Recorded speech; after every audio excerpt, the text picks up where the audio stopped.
Going live. Checking to see if I got a good stream. Looks good.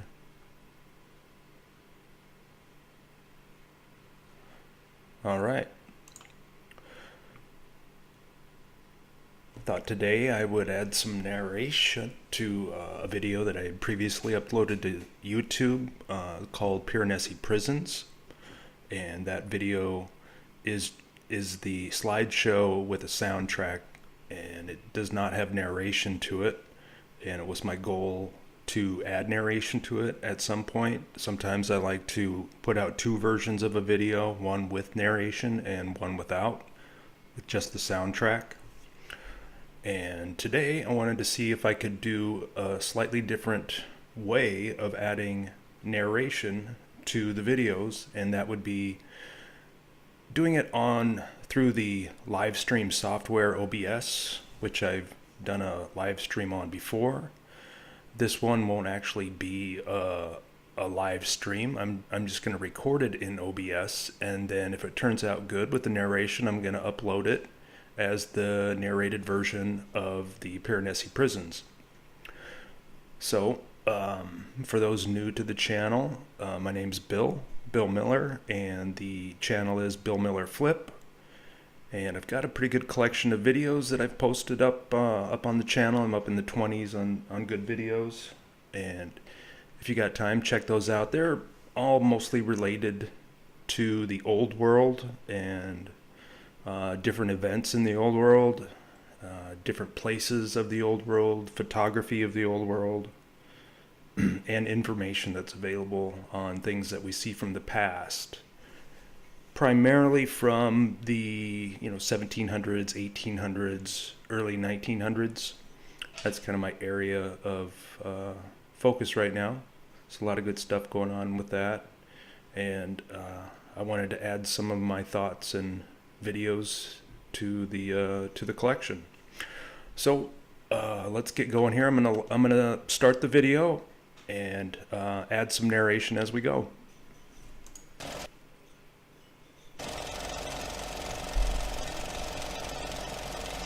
Old World Milwaukee is the production company that I've put together to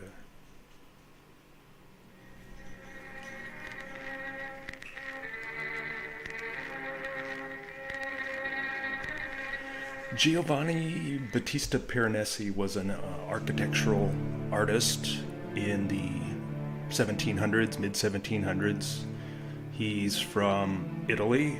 He was born in Venice, moved to Rome at a young age, where he made a living at making depictions of Rome, and primarily with the tourist mind aspect in it, so that he could sell his depictions to tourists who came to Rome.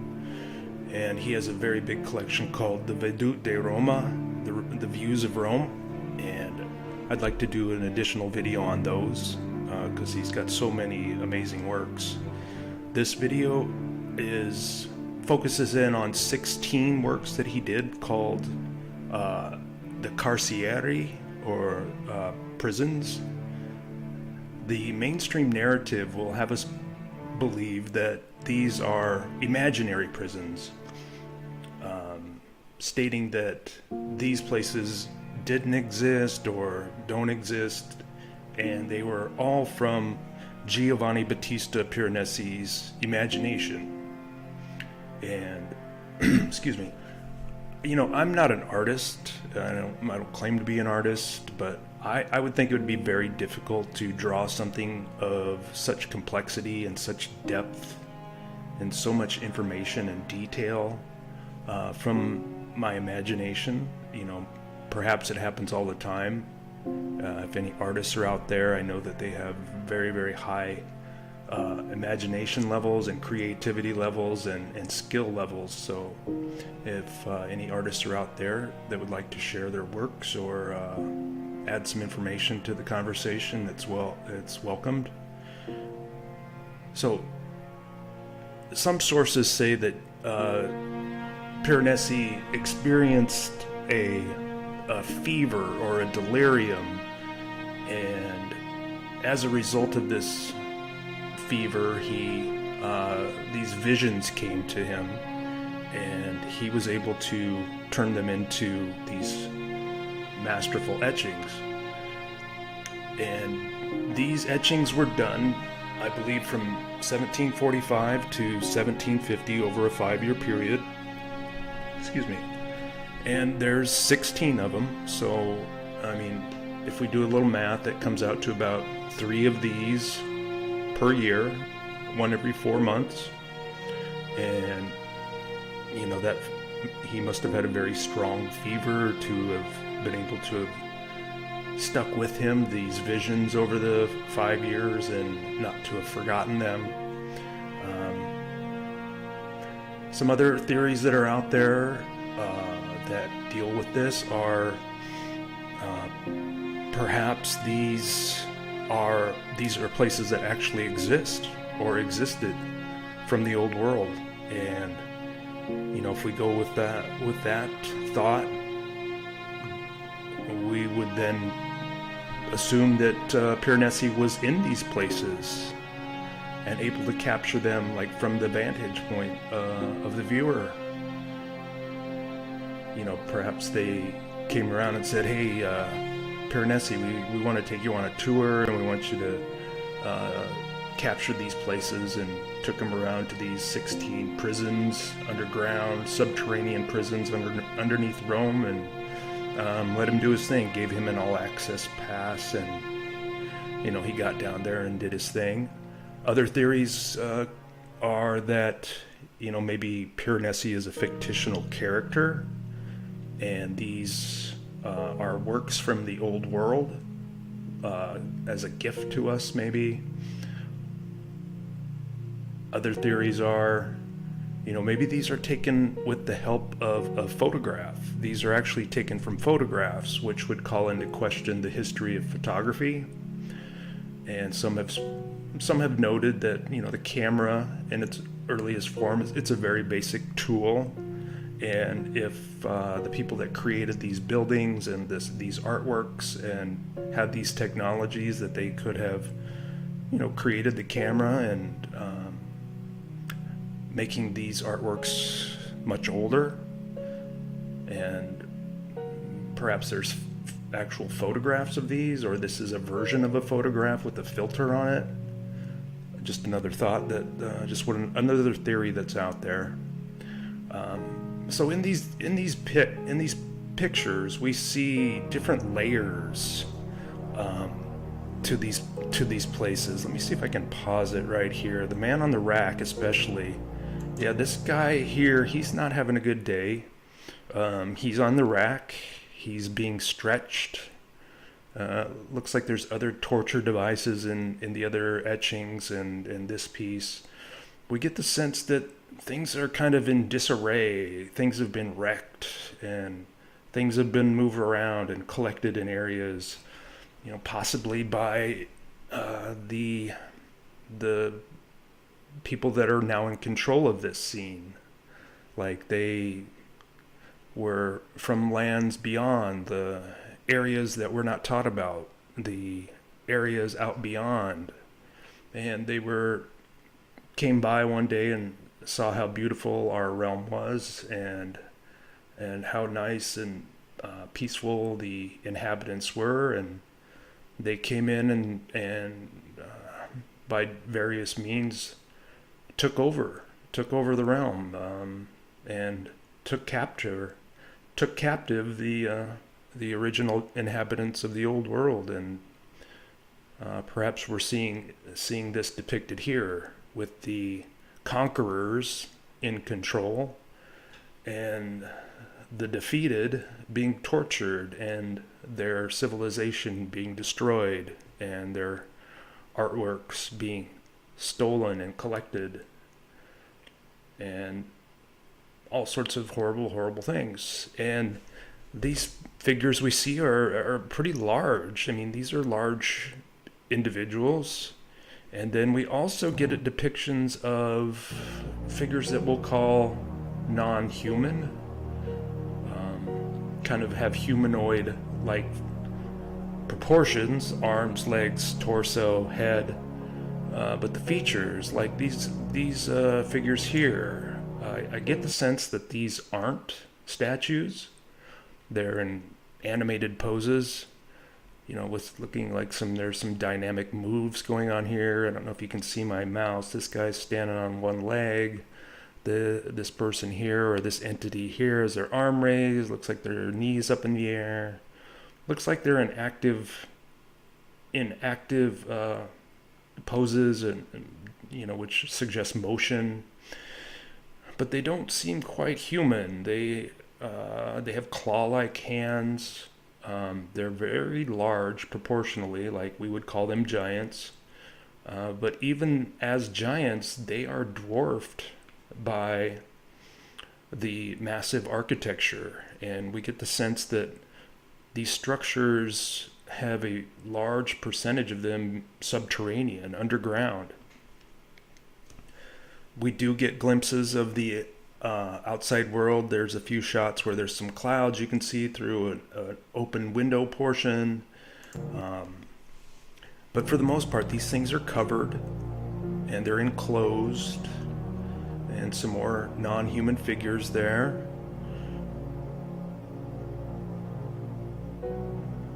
But the scale, I mean, it's just massive. And who built these and how did they do it? And see, this guy here, claw hand, not human, sort of reptilian looking, not a statue. Looks like there's motion there, but these are the conquerors. They've come in and taken over, and perhaps they're the ones in control today, and they're just operating from beyond, out hidden, and they have some parasite humans here that are representing them, and they're the ones that have gotten us into this mess today, fulfilling the wishes of the conquerors. And we get a sense of levels here, like the watchers, the overseers, the lookers are up in the raised up portions, like and the prisoners are down below. And what do we have here? This always, like, what is that thing? Is it a statue? I mean, it's clearly huge compared to the smaller figures up on the balustrade, up on the second level, and the figure on the right with his arm extended. But that thing in the middle, centered, is gigantic. If that's the size of vessels that we're talking about, then yeah, I could see how millions or billions of those entities could, with high intelligence, build these structures. But perhaps these are the conquerors. Maybe they're just like the soldiers of the conquerors. But these works, the lines that are used are just like scratches, you know. It's just like how it's amazing how with light and dark colors and such complexity can be created with pencil and paper. It's amazing. The levels here are just mind-boggling. How did they build this, and what would it have been like to walk through these places? It's amazing. Let's see if I got good levels here. Always the stairway. Yep. Figures kind of surveying, checking things out. Objects of torture, like spike devices and chains and ropes, and very, very empty places. Not a lot of figures. They haven't been fully taken over yet or repopulated.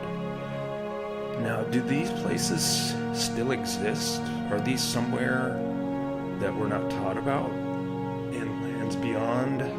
continents beyond, the overseers, the watchers. Now, if these places don't exist anymore, but did, perhaps they're just buried. You know, we do get the sense that these are subterranean places, where was there an event that just fully buried them and they're down below our feet somewhere? I could see that being possible. Here we do get a sense of the outdoor world, clouds in the sky, more animated figures, and then we get these bas reliefs, gigantic artworks on the side of the wall, and then down below kind of a darker scene with the chains and the heavy ropes and the wheels and machinery. But again, the scale, it's absolutely massive. We get lamps. Are those electrical lamps or are those gas burners? It's hard to say there. I mean, that could be a gas burning lamp. A lot going on here in the Lion Bas Relief Prison 5 etching. So many layers. Animated figures, movement. Up in the right hand corner, top corner, we get the sense of the outdoor world above us and beyond us, with clouds in the far off distance, and these non-human entities, large timbers and chains and ropes, and these guys, are they playing shuffleboard? I don't know. There's on some sort of amusement park ride there, it looks like. A couple of these could be statues, but these look to be in motion. And beyond the still organized world, it looks like. It hasn't been destroyed too much. And we get the levels where, if you're placed down in the bottom of one of these things, how do you get yourself out? Some have speculated that these are maybe just analogies of the mind, like the labyrinths and the maze-like, mind-like places that you could get lost in. And then the watchers are above, always looking down on the prisoners down below. I mean, we're talking hundreds of yards away. These things are huge.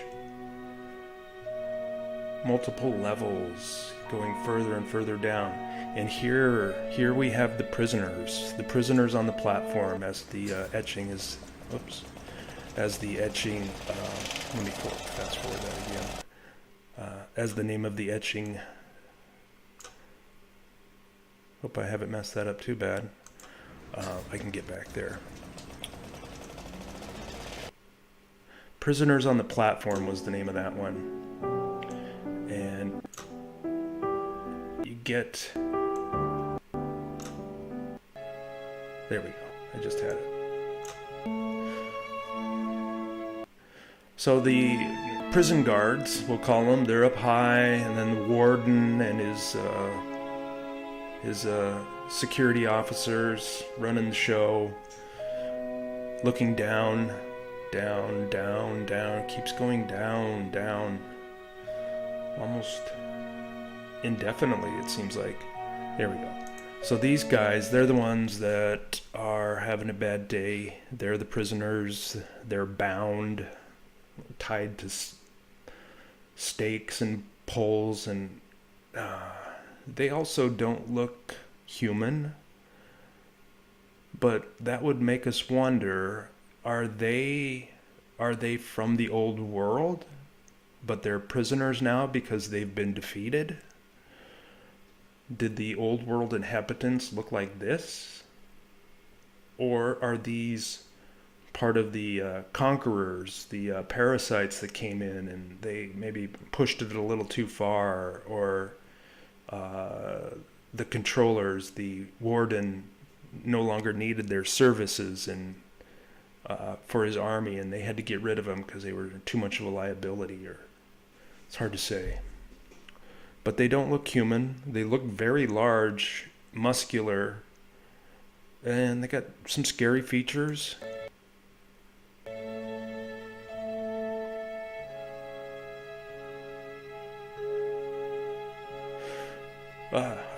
Just the thought of walking through there would just amazes me. I mean, these etchings are in a way of kind of like time travel, like placing yourself back there and allowing yourself to envision what it was like back then. To witness these things being built would also be amazing. Perhaps there's video of it somewhere, I don't know. That should say Prison 7 down there, the drawbridge. The works did come on different plates, but I didn't switch that over to Prison. That should say Prison 7, the drawbridge. Looking like torturous devices going on down below. Pain, sorrow, agony.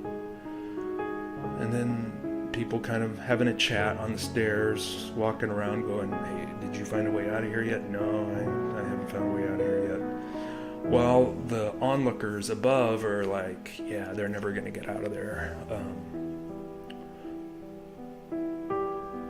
Way up there, imagine leaning over that balustrade going, wow.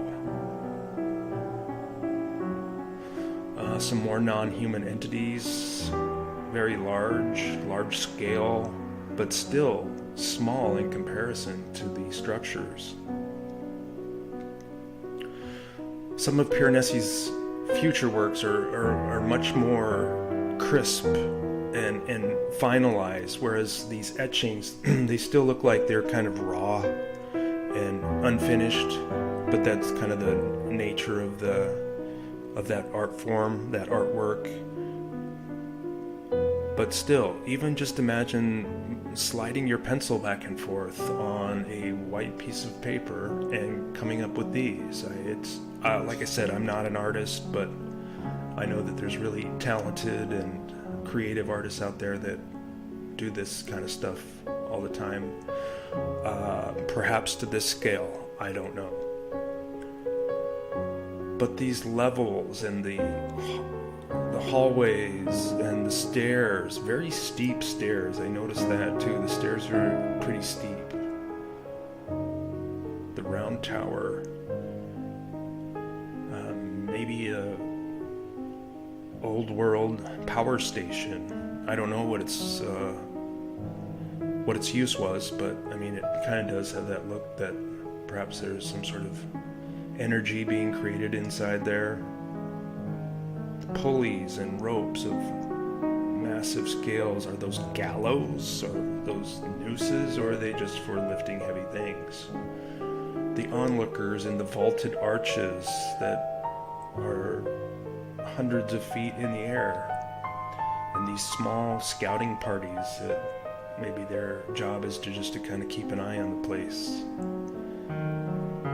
Everybody's kind of doing their own thing, taking in the views. A couple of times, going through there at a few different times. One would be during its construction. Two would be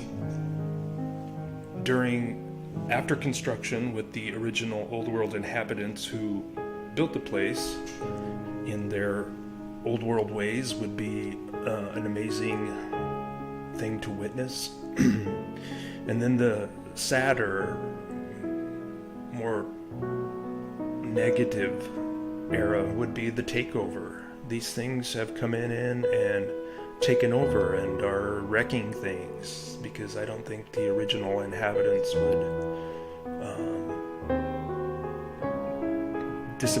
abandon their works like this.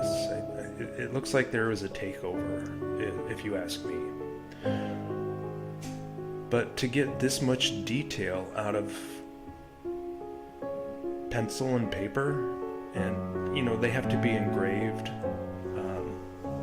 but Piranesi was said to have been an original draftsman too, so he was a very skilled person if we go with the mainstream narrative.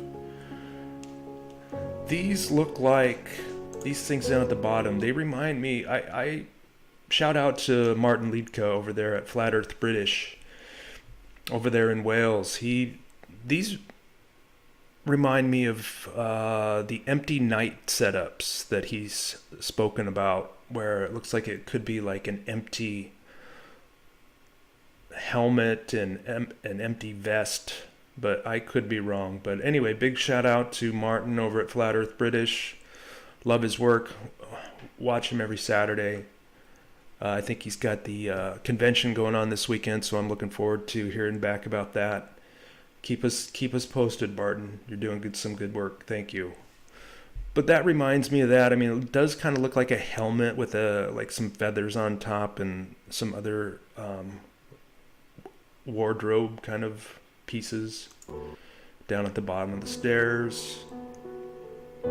These stairs aren't as steep, but those are pretty steep. I wouldn't want to go up that way. Those back there look really, really steep. Those are really steep stairs. Oh my gosh. And what is this plaque, this giant depiction up here on the wall, like a poster? Kind of, perhaps looks kind of Germanic. I don't know. Noting where you're at. Like you could look up and determine by that where you were. These timbers look like they're need replacing, or something's worn them out, or they're part of the construction. Maybe there's ongoing construction. These entities look like they're rough for wear. They've had a hard weekend, and this guy, he's in control. He's shaking down people, frisking them, asking for his payoff. Perhaps for a map with the directions to get out of that place. So as the video winds down, I hope I'm getting good levels. The idea was to drop down the soundtrack in the background a little bit, and then narrate over the top of it and have a good mix. It looks like I've maintained pretty good levels throughout the video. Fingers crossed, and I can upload this to YouTube, and this will be a viable option for future narration. I've got some other works coming up, so keep your eye out for those. Piranesi, was he a madman? Was he an artistic genius who had a fever and as a result had visions, and those visions allowed him to draw places that didn't exist? Could be. But there are, like I mentioned, there are other theories out there, and they're gaining a lot more traction as more eyes are put on this kind of information. Now, in my end screen here, I mentioned earlier the Vedute de Roma, the views of Rome. You get more depictions like this of the outside world, also massive, terraced levels, and looks like something's washed through there. There's stuff laying around in the street. Things are knocked off center a little bit. And in some of the other depictions that you'll see, if you research them, the roads are mudded over. Doorways are mudded over up, like first story stuff is, and he depicts the inhabitants of Rome digging out Rome during the mid 1700s, and these buildings, there's been damage done to the buildings, like corners are missing and things are knocked off their foundations, and something slammed through there that caused it to partially bury the city, and they had to dig out, which brings up some other areas of research, like the mud flood. These works lend themselves to that kind of stuff. And then there's also Phrases like X Factor event, where something's destroyed these buildings, like in a meltdown, which you can also see in some of the works. So, I wasn't there, so I can't tell you for sure what happened, and there's a lot of good ideas of what could have happened, and I think it's good just to kind of keep my eye on the different ideas out there, not plant myself into one firmly until I know better. So continuing research is the way I'm going to go. Kind of wary of the mainstream narrative. Enjoy researching topics further, and you don't have to go too far off the beaten path to start getting it into information out there that directly challenges the mainstream narrative. But I've found out the hard way that people don't want to be presented with that information if they're not ready. It can actually have an adverse effect if you present it to them. But anyway, that was my Piranesi Prisons video. Got some other works coming up. Hopefully I'll launch those up to YouTube soon. Hopefully this recording style worked out good, and the narration, the software didn't crash this time. I had a crash earlier. My poor mid-range overworked laptop is being stretched to its capabilities, but I think I'm figured it out. I've watched a few different videos on how to get your bit rates right, and so the software can produce a good enough quality of signal to YouTube that YouTube LiveStream will pick it up, but then also good enough that it's there's not too much buffering for the viewer, which is really kind of a downer. Nobody really wants to watch a buffering video that freezes up. So hopefully I found a good balance in between, and hopefully going forward this will be an option that I can use to share my work and other people's work and things that I found. And the channel I have, the Bill Miller Flip channel, is growing, coming up on 900 subscribers. That tells me I'm on the right path, and that people are actually enjoying the work. I'm getting a lot of repeat viewers, so hopefully I'm doing something right, and I keep you coming back. And if anybody out there wants to contact me, you can contact me through the comment section, or you can email me directly at billmillerflip@yahoo.com. And that's spelled out just like my channel name, all one word, all lowercase, with the word flip put at the end of my name, which helps distinguish me from the 1,000 other Bill Millers on YouTube. Before, people were having a hard time finding me, but I don't think there's any other Bill Miller Flips out there, so for the time being anyway. Well, that's all I have for today. Hopefully you enjoyed it and it's viewable, and stay tuned for another video. I hope to upload another video called Vintage Automobiles of the Old World, where I discuss and show through photography that automobiles are older than we have been led to believe. You might hear my cat. Hi, Raj.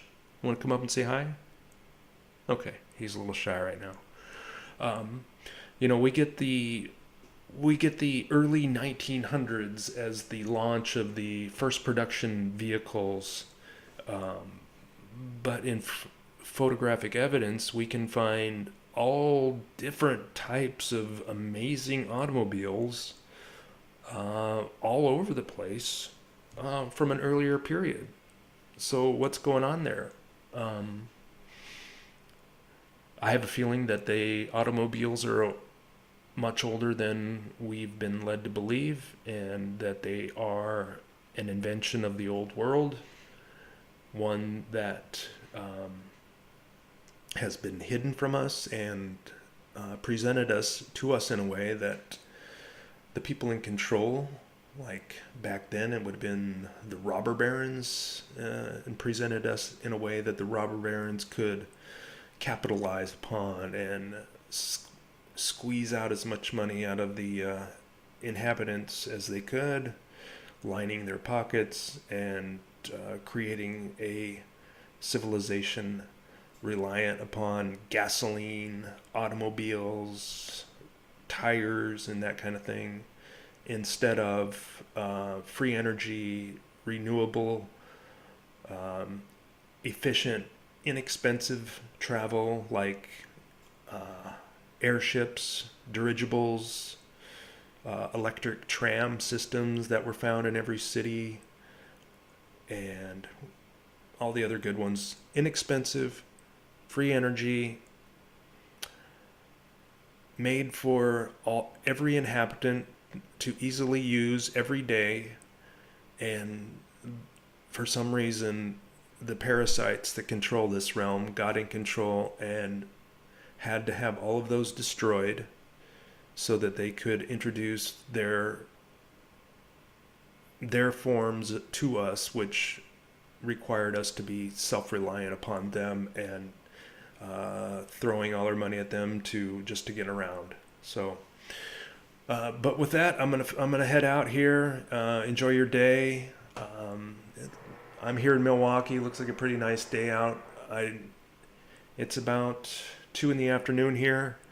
I know I got some viewers from Europe and some in Australia, so it's exciting to know that people all around the plane are watching my videos, and I hope to hear from you soon. And if you want to consider doing a live stream with me or sharing some of your work with me, I'd be glad to hear from you, and we can talk about that soon. But until then, have a good one.